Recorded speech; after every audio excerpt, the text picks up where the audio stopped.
everybody. Thank you for tuning into the Leadership in Long-Term Care webinar series. As always, thank you to IndusFlow for hosting.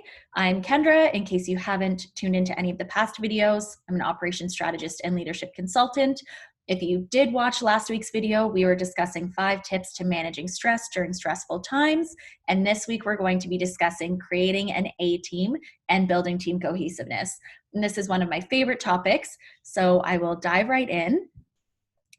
In order to build an A team, we have to first look at what is lacking. So why have our past employees left? What is missing in the culture, in the team environment? And if any of you are familiar with a website called Glassdoor, you're able to go on and past employees can rate their employers and provide feedback as to why they left.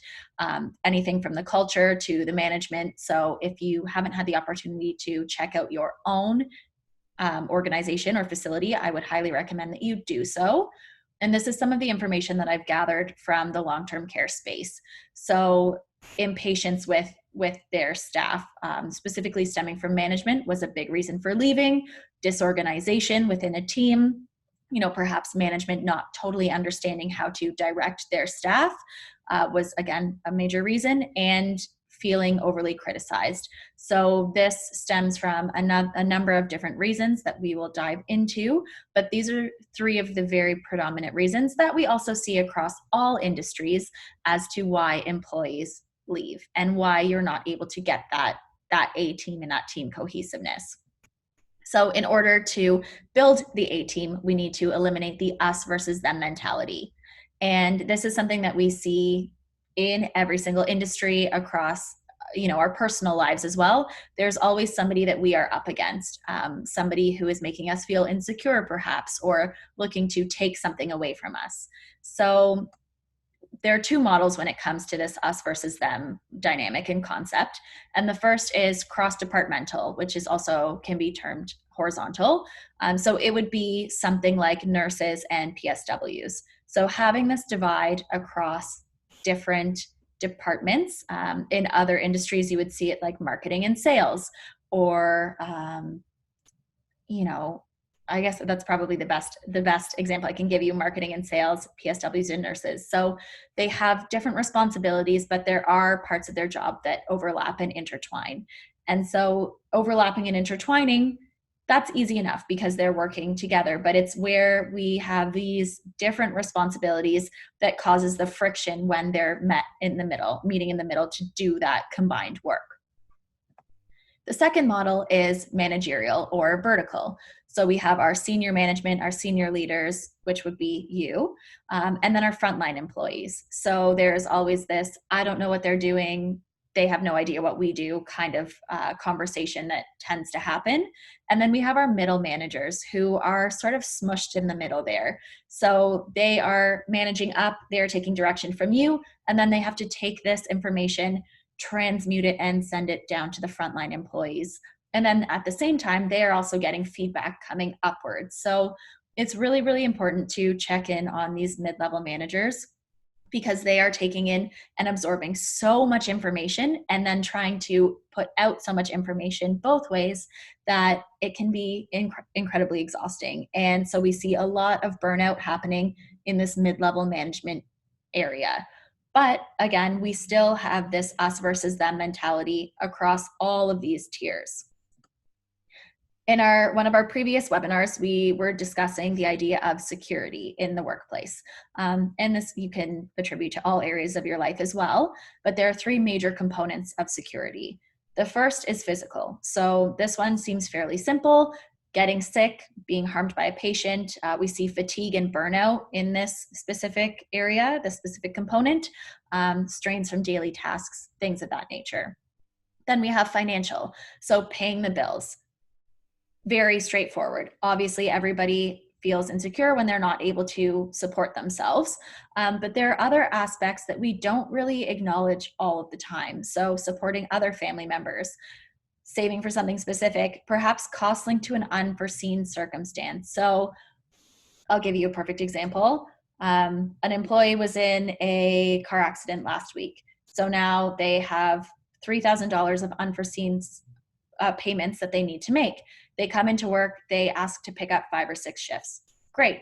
While they're doing this, it's strictly to be able to provide these financial means, but at the same time, they're overworking themselves. This physical component comes into play because they are starting to reach the point of fatigue and burnout. But it's really the financial cause that is the issue here. But it's something that we're not aware of.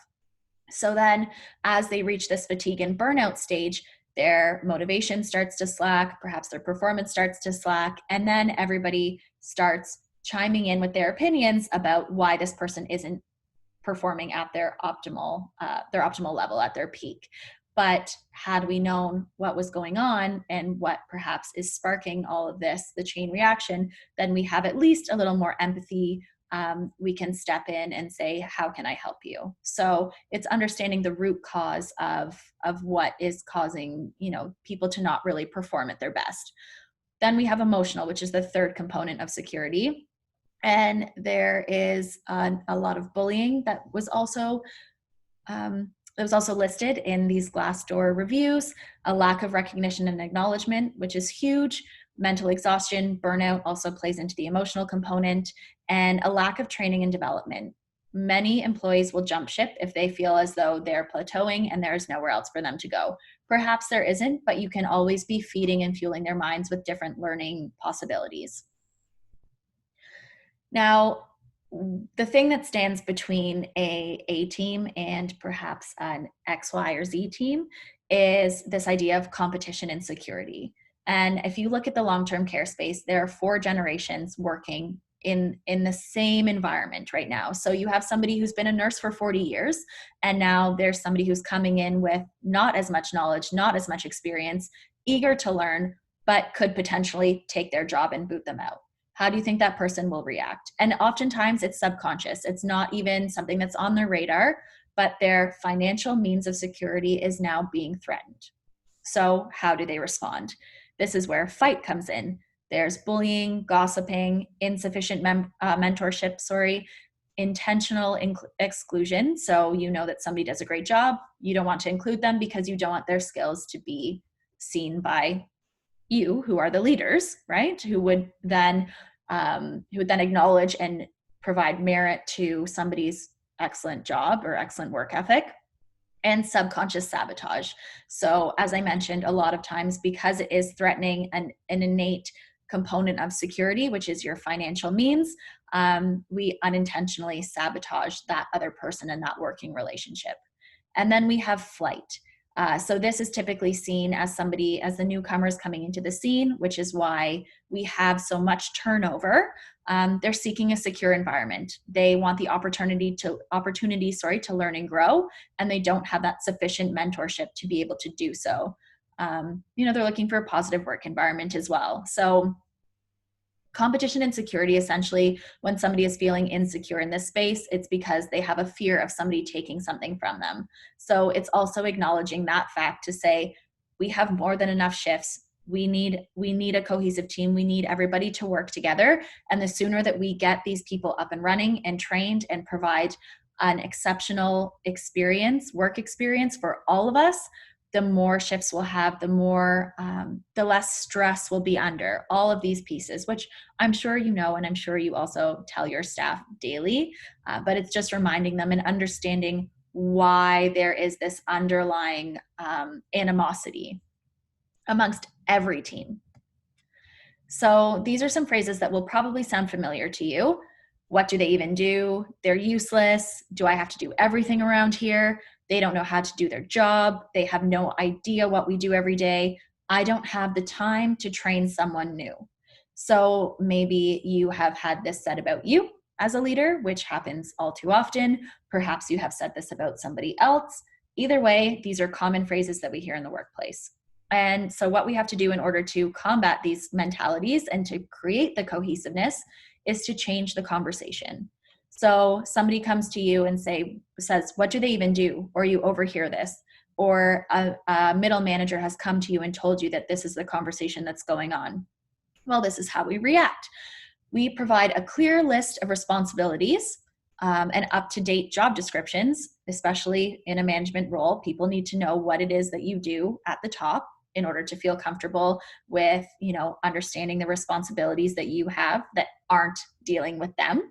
And it provides transparency. And this really acts as a two-way contract. So you're able to hold people accountable, and they feel as though they can hold you accountable as well. If there is something that you're not delivering on, they can say, well, in your job description, it says this is what you're meant to be doing, and I haven't experienced that, and vice versa. They're useless. This is something that drives me absolutely mental.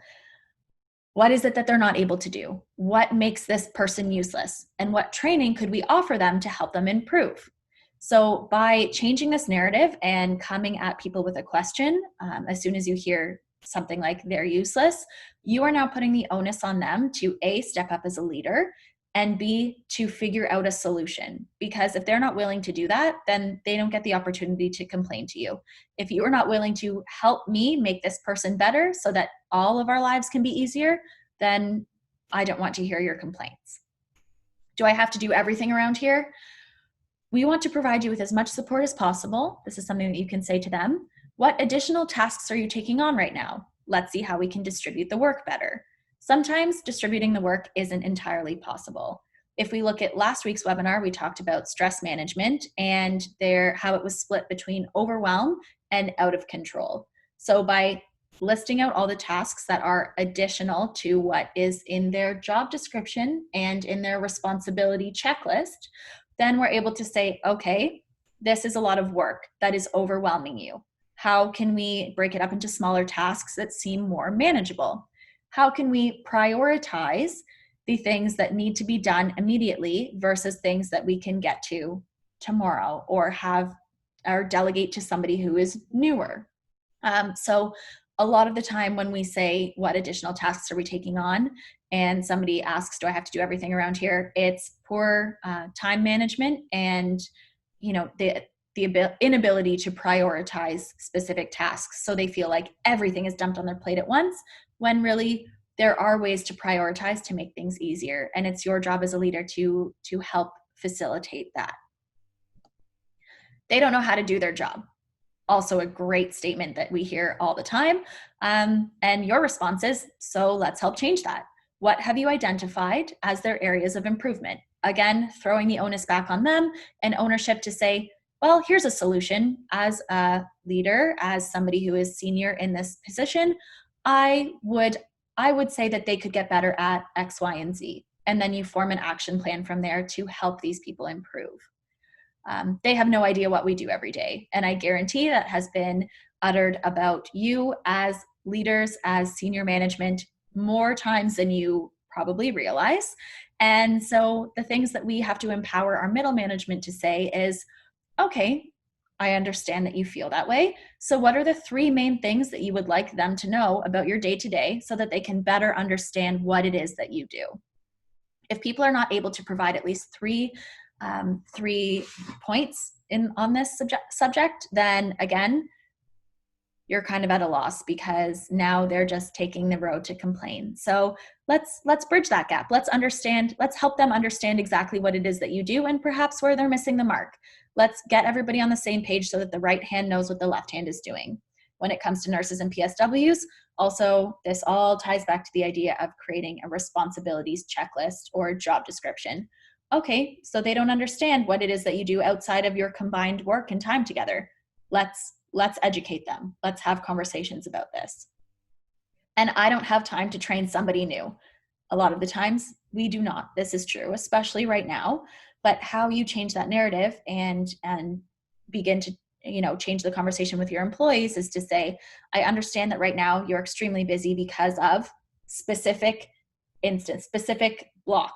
What is making them so busy? When you outline and you're very specific with what it is that is causing this overwhelm, this stress, this lack of time to train, they will feel heard, they will feel seen, and then they'll be more open to having this conversation. When you're able to relate to somebody and say, and empathize with them and say, hey, I know what you have going on. I'm not blind to that. So let's try and work together and find a solution instead of saying, I get you're busy. You can't generalize like that. Being specific builds rapport. So then you would continue on to say, think of this as an investment to free up your time. the sooner this person is trained properly, the more they'll be able to take off your plate and free up time for you to just focus on your everyday responsibilities, normal responsibilities, whatever this could be. If you were part of the builder and maintainer dynamic webinar, then we discussed, with maintainers, as your frontline staff are, using terms like normal, usual, day to day, just to make them feel secure in the fact that there is routine to their day-to-day schedule. So as leaders, as people that are fostering this team cohesiveness, we need to eliminate assumptions. We have to provide transparency and clarity on what it is that everybody is doing, because then there's no room for assumptions as to what this person might be doing or what they might not be doing. Everybody is crystal clear on what is happening and who is doing what. And that also comes down to providing clear expectations for each position within the facility.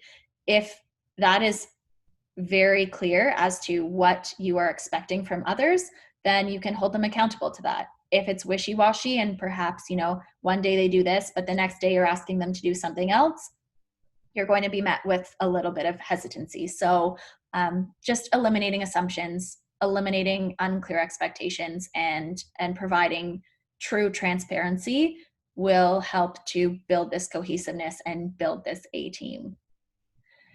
And so just tying it all back and sort of in summary to let you get on with your day, it's all about perspective, really. And that is what creates this divide. And that's how we eliminate the divide in order to bring everybody together and create empathy, tolerance, and patience for one another, and want to help the other person out, regardless of where they are in the us versus them kind of matrix. I apologize, matrix. So we really only see a small snapshot of somebody's day-to-day. And that's where in cross-departmental or horizontal frameworks, we see this kind of tension in the middle, because what you're doing over here and what you're doing over here isn't always visible. And if it's not a job that we're hired to do, then we don't really know much about that person's responsibilities, because likely we haven't taken the time to truly understand. And what is the primary focus of that position versus our own? This is also a very great question to bring up to your teams. Is it patient care? Is it the business operations? Because then we're able to say, okay, that's something that I know nothing about. So clearly you must have a ton of responsibilities that I wouldn't totally understand. And extra stressors that aren't on my plate. Again, this brings us to what are the external pressures of each role and position? Is it dealing with families? Is it, meeting with the board? By having these conversations and, just lightheartedly mentioning the things that you do day to day will help to open people's eyes to just how much is on your plate and how much is on their plate. And then again, start to see what the other person experiences on a day-to-day basis. And clarify these things for your staff. Don't be afraid to have these conversations to change the narrative and say, I understand you feel that way. Let's look at ways that we can work together to improve the situation. I want to thank you so much for tuning in. Again, we're bringing this straight to you, and we are still hosting live webinars at 11:30 on Wednesdays for the month of May, which is actually coming to a close. So I'm extending this into June. I'm offering free 45-minute support sessions for leaders of long-term care facilities, whether that's yourself, your team. I would love to hear from you. Please do not hesitate to reach out via email. You can also connect with Daniel, and he can certainly put us in touch if you're more comfortable going that route. So either way, I am always a resource, always here to talk. Please send over your questions. If there's a specific topic that you'd like to learn more about, then we would be happy to facilitate that and to bring that to you. So thank you again. Thank you for all of your hard work and for keeping our loved ones safe. We're here for you, and please let me know if there's anything that I can do to help. So thank you, enjoy, and we'll talk soon.